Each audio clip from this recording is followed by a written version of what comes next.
Assalamualaikum warahmatullahi wabarakatuh.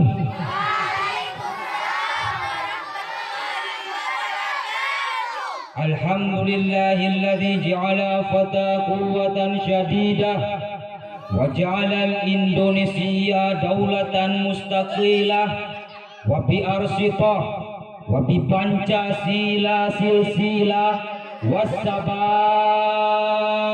ila simulu al-wilayah amma ba'du. Puji dan syukur marilah kita panjatkan kepada Allah Tuhan sarwa sekalian alam, yang mana oleh Allah telah memberikan kita nikmat sehat badan, sehat pikiran. Salawat dan salam semoga senantiasa dilimpahkan kepada junjungan Nabi kita, Nabi besar Muhammad sallallahu alaihi wasallam, yang mana lahirnya Nabi Muhammad derajat wanita ditinggikan. Sebelum lahirnya Nabi Muhammad, derajat wanita tidak ada guna di mata bangsa dan wanita saat itu dibunuh. Tapi sekarang setelah lahir Nabi Muhammad, malah derajat wanita mahal 21 main.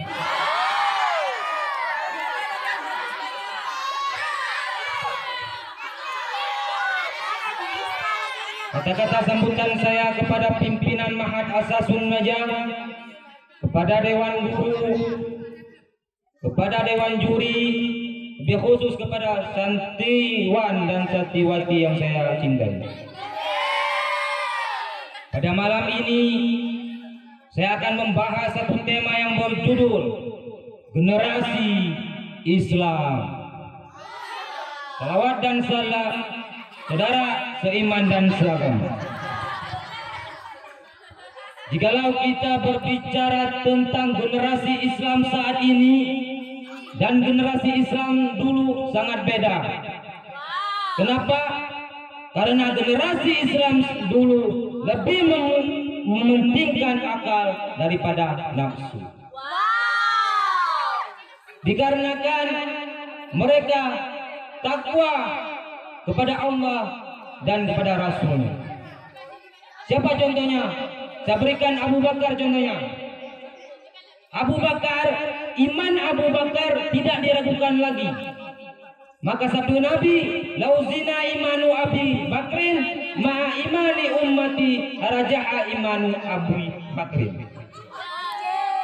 Jikalau ditimbangkan iman Abu Bakar dengan imannya umatku, kata Nabi, niscaya maka lebih beratlah iman Abu Bakar. Jadi iman Abu Bakar tidak diragukan lagi. Dan generasi dulu saudara, mereka rela mati-matian untuk Islam ini. Mereka rela untuk memperjuangkan Islam ini. Nabi Muhammad SAW itu bukan hanya mengajarkan sahabat berani mati, tapi lebih dahsyatnya berabun mati. Berabun mati saudara. Pada suatu ketika Nabi sedang menyiapkan pasukan berperang. Itu di depan musuh sudah banyak, sudah bersiap dengan pasukan tombaknya, dengan pasukan berkudanya. Lalu Nabi memeriksa barisan dengan kudanya, Nabi ke ujung kanan hingga ke ujung kiri. Setelah itu ada seorang pemuda, yang mana pemuda tersebut sedang memakan beberapa butir kurma di atas kudanya. Lalu Nabi lewat, si pemuda tersebut menjawab, "Ya Rasulullah, jika aku terjang ini musuh, lalu aku mati di jalan Allah, apa ganjaran yang aku dapat ya Rasulullah?" Lalu Nabi menjawab, "Wa'idkumul jannah." Engkau dapat janji masuk surga yang sehamparannya langit dan bumi. Lalu pemuda tersebut menjawab, bakhil. Itu kalau bahasa Indonesianya bagus. Lalu Nabi berhenti. Mahala makabi kau dikabahin-bahin. Apa janggaran yang menyebabkan engkau mengatakan bagus, bagus, bagus? Lalu pemuda menjawab, tidak ada ya Rasulullah. Semoga aku menjadi ahli surga. Lalu Nabi melanjutkan untuk membariskan pasukan, untuk memeriksa pasukan. Tiba-tiba ada pemuda seorang lagi, dia sedang memakan 3 butir korma. Lalu pemuda ini menjawab, ini kalau aku makan kurma ini, langsung aku berperang, kelamaan masuk surganya. Kelamaan dibilang masuk surganya, saudara. Lalu apa? Dia campakkan kurma itu, lalu dia kejar musuh itu dengan dia hentakkan kudanya, dia serang sendirian itu pemuda. Lalu semua kaget, siapa itu yang berani menerjang musuh itu? Siapa yang berani, yang semangatnya itu tidak ada perintahku, kata Nabi. Sebelum dia sampai pembatasan, ribuan anak tombak menyambutnya, ribuan pepanah menyambutnya. Lalu sampai pemuda tersebut mati syahid. Lalu Nabi bertanya, siapa itu yang tadi yang berani, yang begitu nekatnya dia melawan musuh sendirian? Sahabat menjawab, tadi pemuda yang bertanya ya Rasulullah. Lalu Nabi menjawab, dia sudah mendapatkan apa yang diinginkan, yaitu masuk surga. Jadi tak pantas zaman generasi kita ini takut mati, berani hidup, berani mati. Takut mati, nggak usah hidup. Takut hidup, mati saja. Generasi saat ini harus berani mati, saudara. Orang yang mati syahid, dia akan berdiri di depan pintu surga, akan memasukkan 70 keluarganya. Kira-kira nikmat tidak? Nikmat tidak? Makanya jangan takut mati, saudara. Tapi beda zaman sekarang, saudara. Generasi sekarang ini mereka lebih mengutamakan nafsu daripada apa.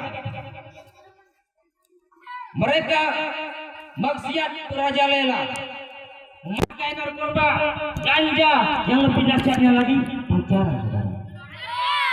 Ini saya bahas tentang pacaran. Orang yang pacaran itu seperti budak.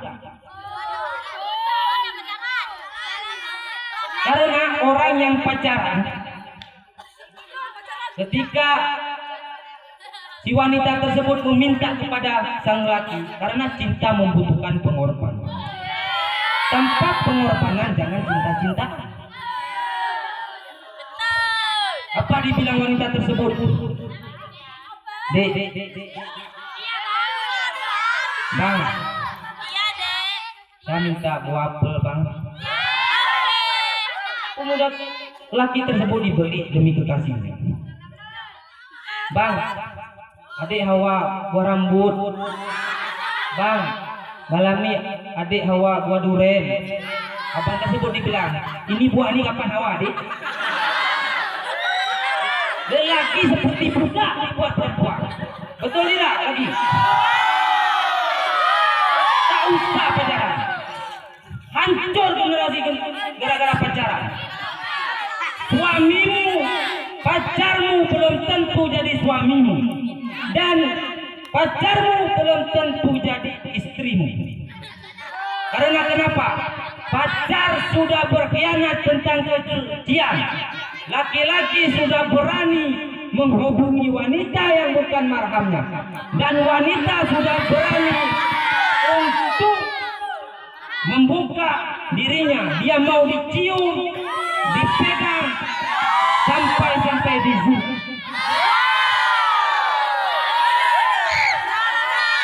Makanya dosa pacaran. Kalau kalian mungkin ada pacaran, putusin pacaran. Kalau nggak mau putusin, jangan putusin. Saudara seiman dan seagama. Kenapa? Karena gara-gara itu kita akan menimbulkan maksiat, bahkan hamil di luar nikah. Kan seperti gitu hancur generasi, rusak generasi. tak pantas, jadi maka tak usah pacaran. Apa kata Nabi? Wahai pemuda, jikalau engkau mampu menikah, maka menikahlah. Karena itu menjagamu dari kemaluan dan menjagamu dari. Tiba-tiba ada seorang pemuda bertanya kepada seorang wanita, "Dik, hidupku ini tanpa dirimu kan bagaikan pohon tanpa buah. Pada malam ini, pada saat ini saya ingin mengungkapkan cintaku kepadamu, Dik. Maukah engkau terima jadi pacarku?" Perempuan tersebut menjawab, "Mau." Sama dengan maukah engkau zina samaku? Perempuan tersebut mau. 2 tahun engkau pacaran, 2 tahun engkau maksiat. Makanya yang pacaran putusin, nggak mau putusin biasa putusin. Saudara, seiman dan saudara. Kalau engkau sudah mampu, maka datanglah ke rumah orang tuanya. Kupingan kau dengan bismillah. Engkau minta restu orang tuanya. Mak, ini saya sudah siap nih jadi mertua mak. Kalau engkau sudah siap, silakan.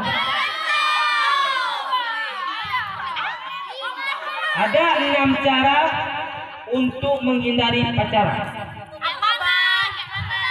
Yang pertama nazratun, pabetisamon, pakalamon, pamawedon, palimaun dan palikaun.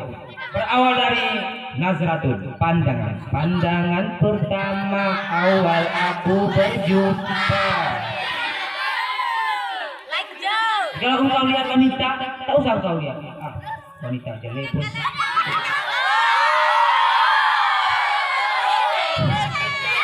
Yang kedua, pabetisamon, senyuman, senang. Yang ketiga, pasalamon, godain kita dong. Alah. Yang keempat, pabetisamon, janjian. Yang kelima, pakalamon, rumahnya di mana, Dik? Nama ibunya apa, Dik? Alah. Yang keenam, pertemuan alami bahagia. Keenam ini kalau kita bisa hindari maka kita tidak terjerumus dalam pacaran. Saudara seiman dan saudara, engkau melihat maksiat di luar sana. Apakah kita sebagai generasi Islam segitunya? Apakah kita generasi Islam harus melihat saja? Kita sebagai generasi Islam harus bertekad kuat, harus bersemangat untuk melindungi agama Allah ini. Kenapa? Padahal Allah Maha Kuat, Maha mampu untuk membolak-balik dunia ini. Tapi kita sebagai umatnya harus menolong agama Allah. Maka firman Allah, "Wa man yabtaghi indal islami dinan fala yuqbala minhu fil akhiri wa man." Barang siapa yang mencari agama selain agama Allah, maka tidaklah dia sekali-kali diterima agama itu. Dan di akhirat kelak dia menjadi orang-orang yang buruk. Santriwati, jikalau engkau ada yang melamar saudara seiman dan seagama, santriwan, santriwan,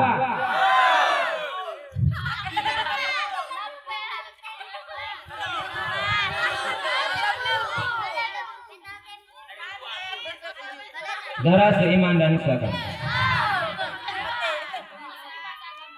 Aceh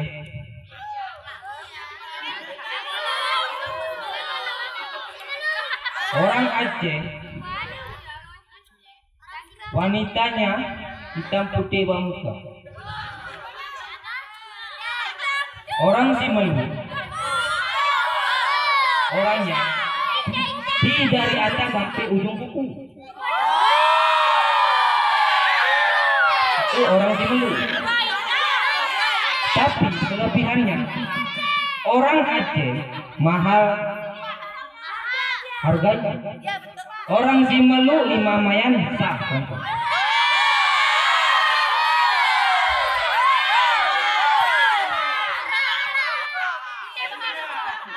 Jadi kalau ingin pergi pergilah. Orang banyak sangat ini. Saudara seiman dan kesimpulan,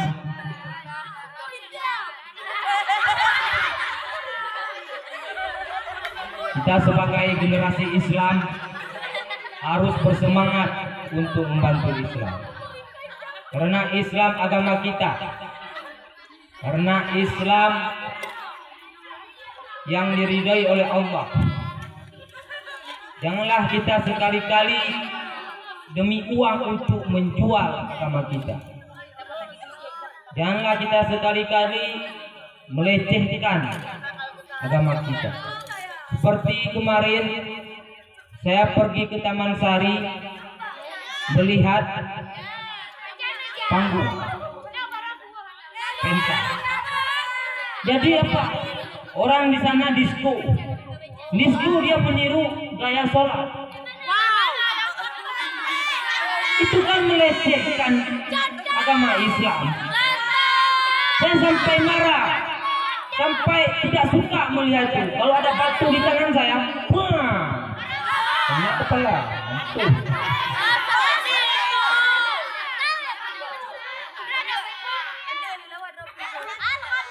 Nah, ini yang dapat saya sampaikan. Jalan-jalan ke kota Simelu. Jangan lupa beli kue. Assalamualaikum warahmatullahi wabarakatuh.